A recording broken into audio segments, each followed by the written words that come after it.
So, Tan, we're going to be talking about ways to adapt GTD to your needs. So, why don't you start us off? Yeah, so the first thing I want to talk about here is to rethink your context. A bigger idea might even be to ditch them altogether. Okay, cue the haters right now. I know a lot of people are going to be upset right now. What are you talking about, Tian? What do you mean getting rid of context? I'll give you some context here, pun intended. I read GTD probably back around 2006. And I remember in the book, they talk about how you can use something like at computer or at phone, right? So if you had a task that can only be done on your computer, you would assign a context, something like at computer.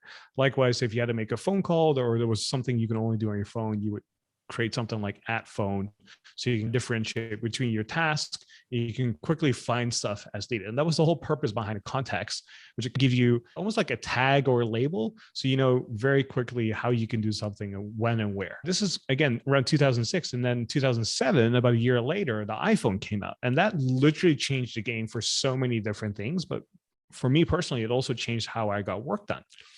And what also changed is now I was checking my email on my phone. I remember now, like one of my tasks, if I had check email, it went from being at computer to at phone. And then over time, I could combine the two even and say, if I wanted to check my email, I could do it both on my computer and on my phone. And I had other tasks like that where I could do it on my phone or on my computer. And so if I was organizing my to-do list and I was thinking about what context do I want to assign, there was a friction point now because now I could assign it to computer or phone, but they became synonymous over time. And especially nowadays, most of us can do stuff on the iPad, on the phone, on the tablets, on the laptop, on the computer at work, that the context of computer or phone doesn't really exist anymore.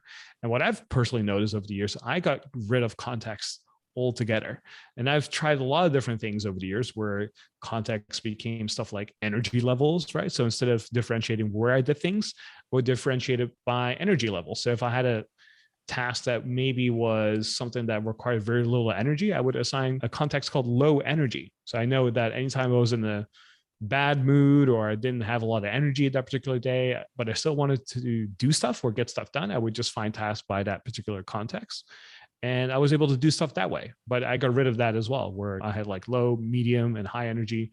But then I couldn't even predefine what medium energy was like, because what does that actually mean? It's either high or low to me. And so that kind of became a friction point as well. One context I did find helpful and that I kind of use today is with people. So in OmniFocus, for example, I have tasks where I have stuff assigned to Brooks, I have stuff assigned to Marmel and other people in the company. So I find it very helpful if I have a meeting with someone to pull it up and say, okay, what are all the things I need to talk to Brooks about? And then boom, it shows up. And that's something I find very valuable. All the things I've seen people do is allocate time limitations to them, but then you can do 5 minutes and 30 minutes and 60 minutes, but over time, it becomes more difficult to estimate stuff. So something 30 minutes, 60 minutes, right? So I tried that and got rid of it altogether as well. So at end of the day, I got rid of all my contacts. I don't really use it anymore. I'm just done with them.